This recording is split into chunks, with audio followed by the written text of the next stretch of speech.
connection won't be so frustrating. Check the cry in the corridor. At first, each day was passed by for Mary was like the others. Every morning she woke in her tapestried room and found Martha kneeling upon the hearth there. Every morning she ate her breakfast in the nursery, which had nothing amusing in it, and after breakfast she gazed out of the window across the huge moor, which seemed to spread out on all sides of the sky, and after she had stared for a while she realized that if she did not go out, have to stay in and do nothing. And so she went on.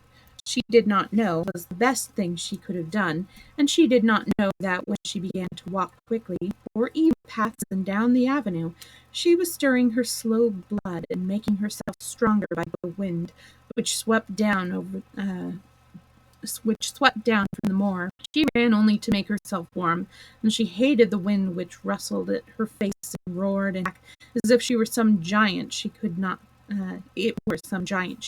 see. But the big breaths of rough, fresh air blown over the held her lungs with something which was good for her whole thin, put some red color into her cheeks, and brightened her dull eyes when she did not know anything about it. But after a few days she spent almost entirely out of doors, waking one morning knowing what it was to be hungry, and when she sat down to her breakfast she did not fully at her porridge and push it away, but took up her spoon and began to eat it, and went on surprised.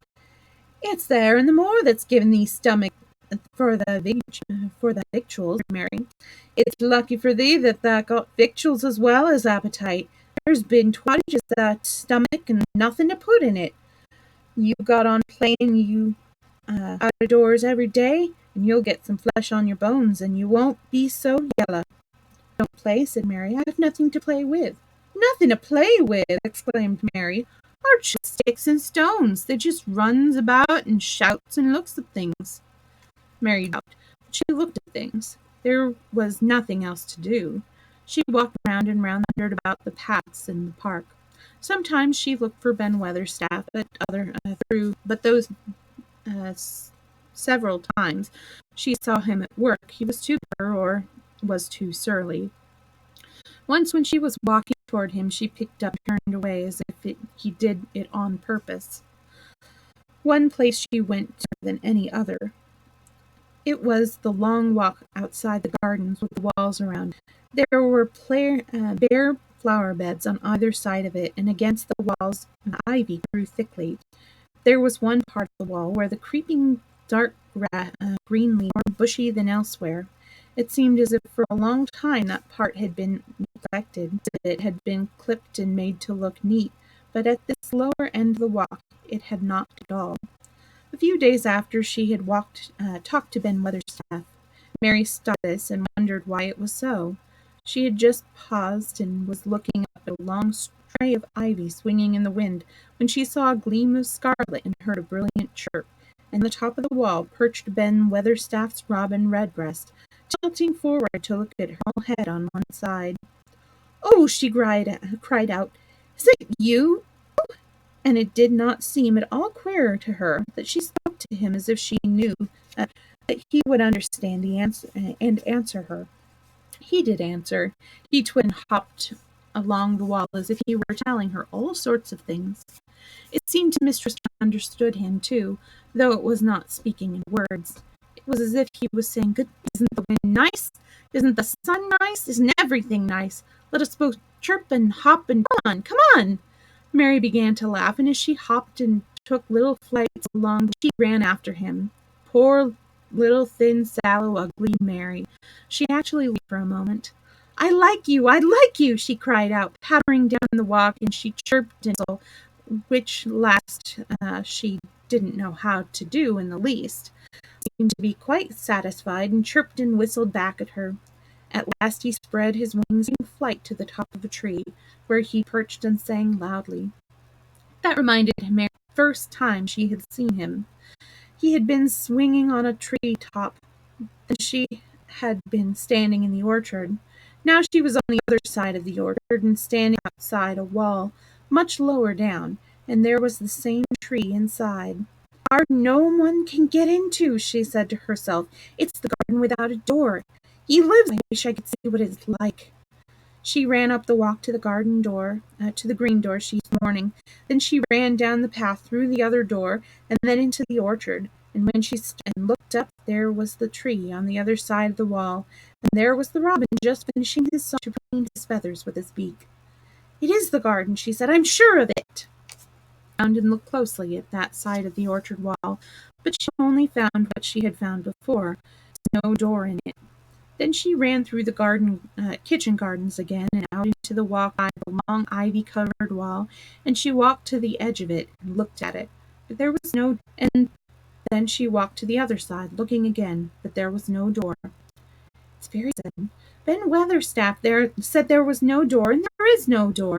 But there must have been years ago, because Mr. Craven had buried the key. This gave her so much of that she began to be quite interested and feel that she was not sorry that she came to Misselthwaite Manor. In India she had always felt hot and too languid to care much about anything. The fact was that the fresh wind from the moor had begun to blow the cobwebs out of her young brain and up it a little. She stayed out of doors nearly all day, and when she sat down to night she felt hungry and drowsy and comfortable. She did not feel cross when Martha. She felt as if she rather liked to hear her, and at last she thought she would ask her. She looked at. She asked it after she had finished her supper, had sat down on the hearth rug before the fire. Why did Mr. Craven hate the cook? Said. She had made Martha stay with her, and Martha had not objected at all. She was very young, and used to a crowded cottage full of brothers and sisters, and she found it dull in the great servants' airs where the footmen and upper housemaids made fun of her Yorkshire speak and looked upon as a common little thing, and sat and whispered among themselves.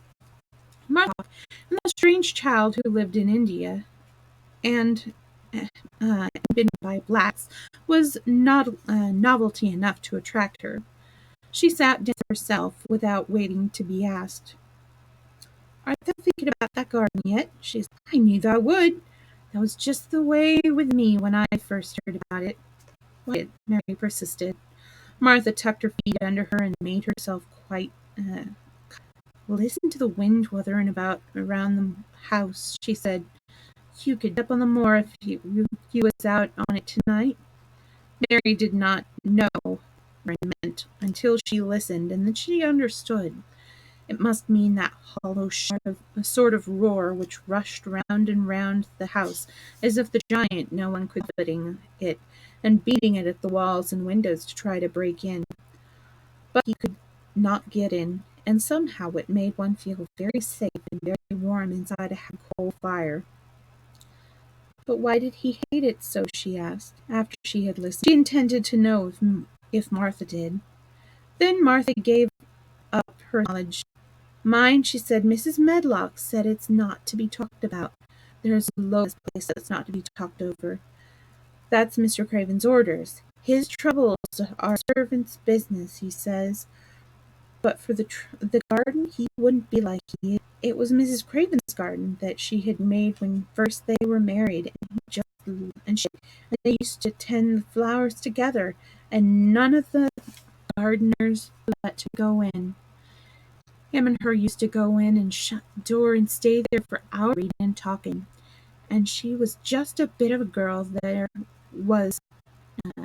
She was just a bit of a girl, and there was an old tree with a branch set like a seat on it. It made roses grow over it, and she used to sit there. But one day, when she was sitting there, and she fell on the ground and was hurt so bad the next day she died. She said, I thought she'd go out of his mind and die too. That's why no one ever goes in since, and he won't let anyone talk about it, ask any more questions. She looked at the red fire and listened to the wind wuthering, ithering louder than ever. At that moment a very good thing that was happening to her. 4 good things had happened to her, in fact, since she came to Misselthwaite Manor. She had felt as if she understood a robin, and that he had understood her. She had run in the wind until her blood ran. She had been healthily hungry for the first time in her life, and she had found us to be sorry for someone. But as she was listening to the wind, she listened and began to think else. She did not know what it was, because at first she could scarcely distinguish it itself. It was a curious sound. It sounded almost as if a child were crying somewhere. Sometimes the wind sounded rather like a child crying, but presently Mistress Mary felt quite and was inside the house, not outside it. It was far away, but it was inside. She turned round and looked at Martha. "Did you hear anyone crying?" she asked. They looked confused. "No," she answered. "It's the wind. Sometimes it sounds as if it was lost on the moors in Wayland. It's got all sorts of sounds." "But listen," said it's in the house, down on one of those long corridors. And at that very door must have been opened somewhere downstairs, for a great rushing draught blew along the passage. The room they sat in was blown open with a crash, and as they both jumped to their lights were blown out, and the crying sound was swept down the far corridor, so as it was to be heard more plainly than ever. "There," said Juso, "it is someone crying, and it isn't a grown-up person." Martha ran and showed the key, but before she did they both heard the sound of a door in some far passage shutting, and then everything was quiet, for even the wind ceased wuthering for a few moments. "Wind," said Mary stubbornly, "and if it wasn't, it was little Betty Butterworth, the scullery maid. She has the toothache all day." But something troubled and awkward, and Mistress Mary stared very hard at her. She did not believe she was speaking the truth. So we're going to stop here for the day. Thank you very much for staying. Hopefully I'll be getting a new computer soon. We won't have these connection problems. I've been trying to, remedy the little bit of choppiness with the new background you see here. Just, trying to lessen the strain on, the processor and all that. Anyways, thank you. I'll see you tomorrow, hopefully, 2 to 4 of the secret